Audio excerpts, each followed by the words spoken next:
What's up there, Workforce? Chris here with Work to Game, and today is going to be our live letter summary. Typically, I would do these with a little bit of a reaction, maybe my opinion, maybe elaborate on some things, but this comes at the end of the media tour. The media tour is where they go around to several countries, stopping for, whole days to basically get together media, so different kind of press outlets, like maybe like a Gamerscape, or even things like YouTubers like us and Larry Czar, and, streamers like Mr. Happy and Ms. Tech and things like that. And so there is a lot. They gave 37 interviews, and so I expect on the 29th, when the embargo lifts on us, that there will be a whole lot of information to be shared, and not any one source will have all of it. So I really personally look forward to seeing what everybody else found out from that. But they went ahead and gave a live letter today, and I'm going to just be reacting to that, which means that I can't really elaborate on any points because I don't want to accidentally share anything that maybe it's possible that I know above and beyond what they gave in the live letter. They did say that the next live letter will be after E3, so there will be more information at E3. And so we are getting live letter 52 prior to launch. I believe that's June 14th. So you've got this live letter, which was like 4 hours long because of technical difficulties, and then you've got June 14th, and in between you've got whatever we might know on the 29th next week. So first they went over all the details that we already knew in 5.0. I am going to be reading very, very heavily from like notes and screenshots that I took because I don't want to say anything wrong here. So Final Fantasy's third expansion to be released July 22nd July 2nd of 2019, and that is the 28th of June for people that pre-order. This is going to be our chance to go to the first. We will fight to restore darkness, and this will have an amount of content equivalent to an all-new single-player RPG, 6 new areas, a new city, the Crystarium, 2 new jobs, Gunbreaker and Dancer, level cap increased from 70 to 80, gameplay adjustments, battle system changes, countless new items and crafting recipes, challenging new high-end raids, the first of which will be Eden, exciting new alliance raids, the first of which will be Yorha, a Dark Apocalypse, engaging new dungeons, in-game content for Disciples of Hand and Land, new playable races, the male Rothgar, the female Viera, the new NPC assist system, which will be called the Trust System. There is a Trust System in Final Fantasy XI, just in case you're wondering where you've heard that name before. New beast tribes, the new Mao and Pixies, new powerful foes, Titania and Innocence, the world visit system, which is already implemented, but we know from the live letter or the Fan Fest that they said they were going to be building on that over time. The end of 32-bit OS support and support for the 64-bit Mac client. The Mac client has, in my opinion, declined in quality over the years, so I was audibly excited about this at the event. When they announced this, Mac has been for a long time saying that they were going to drop 32-bit support for applications on their machines, and they have stopped making 32-bit machines, so it's good to see Square kind of moving forward with that. Gameplay adjustments. So first up, the Fate system. There will be new rewards other than experience added. Additional requirements will have to be met to get to these rewards, and these will be unique tokens that are implemented that can be exchanged for rewards at specialty shops. They did show a shop exchange screenshot. I was on a plane, so I got terrible resolution of a lot of this. And so the items that I could see were the a orchestrant scroll, a housing item, a riding map, and then 3 gathering items and that were high quality or crafting items, and then 3 crafting items that were not high quality, and they cost these little tokens that according to this screenshot went from 1 all the way up to 350, and so that in theory is dropping from the Fate system after other requirements have been met. Side quests in the new regions will be level synced, all 5.0. Same with the Fates. They made it very clear in the live letter. We're talking about 5.0 Fates, 5.0 side quests. 5.0 side quests can be undertaken at level 70, all of them. Enemies will be scaled to player level when accepting side quests. And this is intended to facilitate the leveling of multiple jobs. They also are going to be introducing role quests. There will be 4 sets: physical DPS, magical DPS, tanks, and healers, and this will allow you to retrace the journeys of the first fallen heroes. One of these quest lines must be completed to advance the main scenario, but they encourage you to go back and do all of them. And that there will be the new jobs for Dancer and Gunbreaker will have quests from level 60 to 70 that kind of help explain their backstory, and that all jobs will have new quests available at level 80 for them. We move into crafting and gathering quests. There will be 5 new types of quests added here. These will be stories centered on the Crystarium and a collective of artisans. There will be 3 for the Disciples of Hand, the facets of forging, crafting, and nourishment, and then 2 for the Disciples of Land. That's the facets of gathering and fishing. And this will allow you to hone your skills as you progress through the story of Crystalline Mean. You will learn more about the world and lore of the first. Now, they did start to go into user interface at this point. The first new edition of a new theme, they called this the light skin. Basically, the dark gray background of all your menus now has the ability to go to like a light tan. I want to say that like PvPs already has a screen like this in the game, but maybe that's just in my head. And so you should just be able to go into system configuration. They did say when switching this, you'll have to log out and log in for it to take effect, but that it should be that easy, and that they plan to add more, not with every content patch, but that they do plan to add more. All UI elements to be expanded, such as like cross-world link shells, are expanded to 8 channels. The target information is expanded. That means that instead of showing 1% and then you die on a boss and you're like, oh, 1%, and now it'll say 0.9, 0.8, 0.7, 0.6, and so now the lowest you can go and fail on a boss is 0.1%. Which would be heartbreaking. Party list information to be updated, housing, furnishing, placement preview to be added, and more. That is pretty much all they said on that. Battle system changes. Actions, we got the charged action system added. This will allow actions to gain charges for later use. Charges will be built up to a maximum limit, and you will gain an additional charge each time the recast timer cycles. So they showed Dancer had this kind of charge ability that carried them 10 yalms forward, and it allows you to store up to 3. So let's say the cooldown on that's 30 seconds. After 30 seconds, it shows a 1 and keeps counting, 2 keeps counting, 3 and stop. You use 1 and drop to 2, starts counting and goes back to 3. You can run yourself all the way down to 0. And so you can use these whenever you want. And they showed that off in game, so I'm sure footage is out there somewhere. The casting interruption system, interrupt enemy actions to turn the tide of battle. PvE silent status effects will be incorporated into this new system, and actions that can be interrupted are more easily discernible. Right now it's very hard to tell what spells you can interrupt and which ones you can't. They showed off Ram's voice, and then in theory the UI is going to be letting you know that's stunnable, and then when you do stun it, it's going to say like interrupted in big text across it. Tanks and ranged DPS will receive role actions for this purpose. Removal of role actions customization. As part of the general action review, role actions will be revised to set abilities. New role actions will be automatically obtained upon reaching the required level. The number that will be that we are being adjusted to is 7 for tanks, 6 for healers, 6 for melee DPS, 6 for physical ranged, and 4 for magical ranged DPS. That is what they told us. The MP and TP systems. MP will be capped and TP will be eliminated. They have set an upper limit of MP as 10,000. That is the cap. The piety attribute will be adjusted in accordance with this change. Piety will remain an attribute that only affects healer roles, and it will actually just increase mana regen. The difficulty in gearing up will be adjusted for each role, and so the attributes for all accessories has been revised. Main attribute increasing materia is no longer meldable and actually will no longer exist.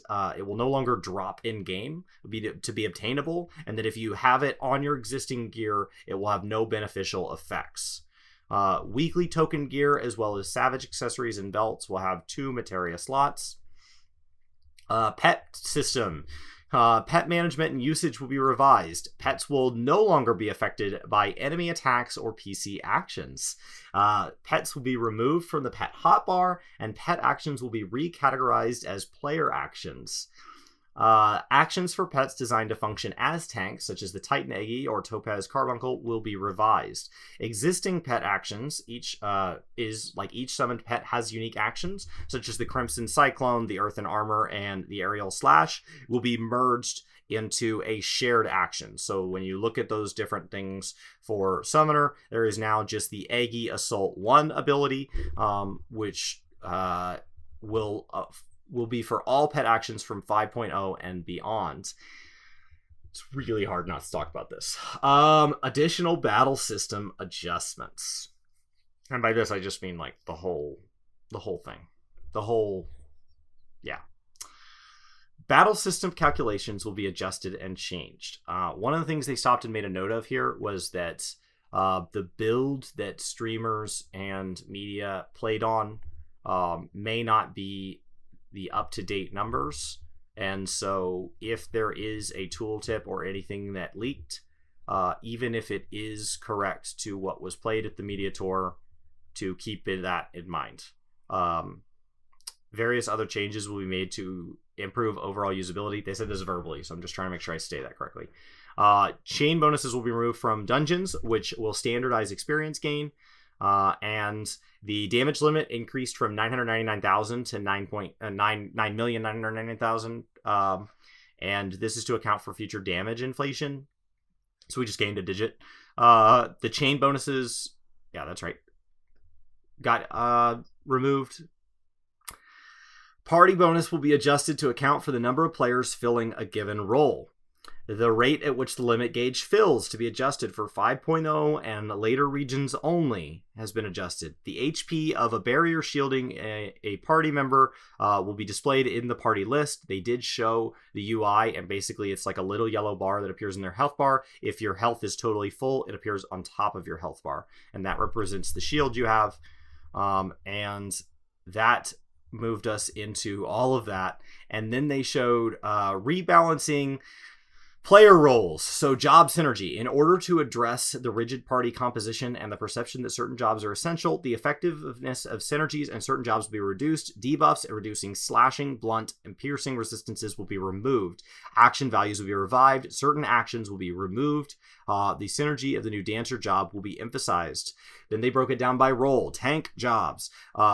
Their adjustments have been made to account for main and off-tank roles. All 4 tanks will be viable as a main tank and an off-tank. Tanks will possess defensive buffs that can be applied to party members. Additional buffs designed for off-tanks to support main tanks will be added. Tanks can also use buffs to enhance their defenses for a limited time. Just pay attention to all this, guys. This is important. Offensive stances will be removed. Players will instead toggle tank stances on or off. Tank stances will be adjusted. Damage dealt and received reductions, max HP increases will be removed. Only enmity generation will be increased. All attacks will increase enmity. Adjustments will be made to emphasize the reduced damage received aspect of tanks. Enmity generating combos will be removed, which means the skill rotations will not change when alternating between main tank and off tank. The tank mastery trait will be added. All damage received will be reduced by 20%. Bonuses to maximum HP, damage dealt based on certain attributes will be granted. And then the healer role. The healer role will be thoroughly rebalanced to emphasize a pure healing role. Protect will be removed. New actions will be added to address gaps in each healer's repertoire. The white mage will receive an instant heal to mitigate the cast time of other abilities. And I feel like they showed the other two. Maybe that's in my head. DPS roles, I don't have it written down, so I'm just going to stick with that. DPS role jobs. Design concepts will be more traditionally, and mechanics will be revised accordingly. Monk, Dragoon, Ninja, Samurai, Black Mage, and Red Mage. And those are going to be the ones that are just typical, we need to make minor adjustments like we would any other expansion. And then we talk about, instead, there will be significant changes. The playstyle of those jobs will remain unchanged. There will not be significant changes or addition to mechanics. However, Bard, Machinist, and Summoner will receive more significant changes. Machinist is undergoing significant changes, and at one point in here they said it should feel like they've added an entirely new job. Yes, that's what they said. Bard and Summoner mechanics will be partially reworked. This is much harder than a normal live letter, guys. So E3, that is going to be June 11th to June 13th. And so Square Enix will be there Monday, June 10th, 6 p.m. PDT. And That will allow attendees to go hands-on with Shadowbringers, facing off against Titania in our battle challenge. And then there will be a live letter on Friday, June 14th at 3 p.m. PDT. And then they showed off a new left-handed gaming device that they're coming out with that's going to release later this year in Japan, North America, and Europe. It basically has a bunch of keys and like a little joystick where the thumb is, so you can play left-handed. And that, they said it would be around like 100 US, and whatever that they said a number in Japan. I just am not good at that conversion. And they kind of showed like the different prototypes and how they got to there. And they were pretty excited to release that. And then the Eorzean Symphony is having another concert this for 2019. This will be September 21st, 22nd, and it'll be in the National Convention Hall in Pacifico, Yokohama. So anybody who is over in that part of the world that can go to that, that's awesome. And that the official benchmark would be live. Everything got pushed so late today, it was basically going live the moment the stream ended. So it should be live when you're watching this. So definitely go get a look at that. That should give you a chance to get involved in character creation. So if nothing else, you should be able to kind of see ideally some Rothgar and Vieira. So character creation is in there. Benchmarks of the past, obviously I haven't touched this benchmark. I can talk about this loosely. Benchmarks of the past have allowed you to do things like save your appearance. So if you were to go into a benchmark, ideally you would save that appearance and be able to have that towards character creation when the expansion went live, but I don't really know. They said you should be able to get up to like 4K at 60 frames a second. As a non-PC player, as somebody who's on PlayStation, benchmark doesn't horribly affect me, but very cool to everybody that I know has been asking for one, because the last one was released in April before Stormblood, and so this one felt just a little bit later. But when you talk about server migrations and all the other stuff that's going on this time around, I think it makes sense. So if you haven't pre-ordered the latest expansion, you can go ahead and do that. That'll move your start date from July 2nd to June 22nd. And that is really all I can say. I would love to, at this point, slow down and talk about what I think about these things and what they could mean, and if there's any more that they said or implied in the way they talked. But I don't want to misstate or misphrase anything that I may have a little more information on than was revealed in the live letter. So I encourage you guys to check out on the 29th. I know we will be posting a lot of stuff. I know that there's going to be a lot of other great content coming out. So everywhere from your favorite podcast to your favorite streamers to your favorite YouTubers to wherever you normally get your typical press, any and all of that may or may not. I don't know who all was invited to all the different days. So, I would assume Gamerscape's going to have some stuff on it, because I believe they were there the day before us. And so I know that when we were in the room, the image floating around on Twitter shows, I believe, 14 of us. I believe there were 16 of us in total, because the comic story and Very Merry were not in that picture. But that there was quite a few of us. It was great to get to meet some faces that were new to me, as well as see faces that are familiar, that I have always enjoyed their content. So I can say that I had a lot of fun at the media event. It was really neat for Bryan and I. That was our first time to go to something like that. So very, very cool. They put on a great event for us. And without saying too much more than that, I'm really excited to talk about what we think. And I was excited to play Shadowbringers before this, and I'm excited to play Shadowbringers now. So it's an exciting time to be playing Final Fantasy. It's an exciting time to be getting into Final Fantasy. And so I think that there's a lot of great creators. There's some new creators coming up right now that are doing great, cool things, like Last Order Films. And I met like Avalon Star there, who's planning on doing some UI guides. And so there's just it's an awesome time to be part of this community. So that is about as much as I can say. There was a section where they went job by job by job. I did not do that in this video. I'm going to go back and see if my phone did a good enough job recording to go over it.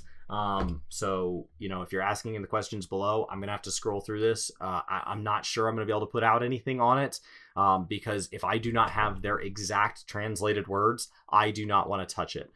So at that point, I would probably say go check out Mione and see if he's able to put something up on it, because I believe Mione said that he was not able to go to a one of the events.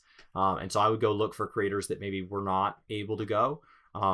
that you trust, because they're going to be able to be a little looser lipped around this. I know that Bryan and I were able to do great coverage last time, and so it's a mixed blessing getting to go to something like this. But I'm glad we had the time. I'm glad we had the ability to get to San Francisco and be part of this event. Thank you so much, Square, for inviting us. We're going to respect your embargo now, so I'm going to sign off. I hope everybody has a fantastic weekend. I believe on the 29th, we are going to blow this channel up by pushing everything out at the exact embargo time.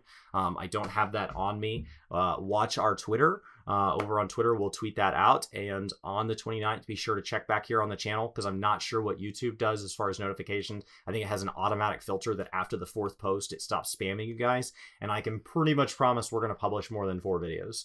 So they're all going to go live at once. And it's going to be a lot of information that we really look forward to sharing, as well as just opinions, reactions, all the things we've had to keep to ourselves that you would typically know we say into a camera and share with you. So my name is Chris with Work to Game. Thank you guys so much. I know Bryan plans on streaming some throughout the weekend. I have a couple more posts lined up, and we're going to take off for now.